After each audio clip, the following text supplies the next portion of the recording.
The letter that we're signing is very comprehensive, and I think both sides are going to be very impressed with the result.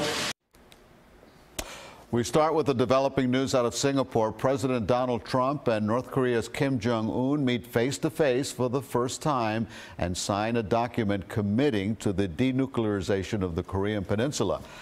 After months of speculation as to whether any meeting would take place, the two leaders sounded optimistic that their high-stakes summit would prove fruitful. President Trump says that agreement calls for an end to war games in South Korea. CBS 4's Kylie Atwood is there with details. President Trump and Kim Jong-un shook hands amid a backdrop of U.S. and North Korean flags. It was the first time a sitting U.S. president came face-to-face with a North Korean leader. My meeting with Chairman Kim was honest, direct, and productive. We got to know each other well in a very confined period of time. The two leaders signed an agreement the president insists will lead to major changes on the Korean Peninsula. This is going to lead to more and more and more, and it's an honor to be with you.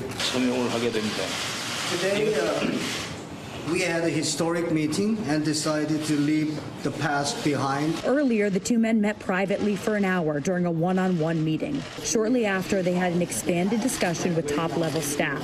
The White House says its goal is complete denuclearization of the Korean Peninsula.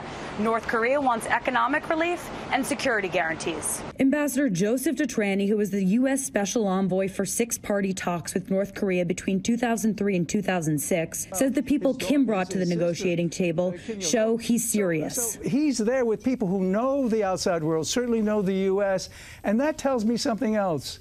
I think he is prepared to make that move. President Trump, when asked whether he would invite Kim to the White House, responded, quote, "Absolutely, I will."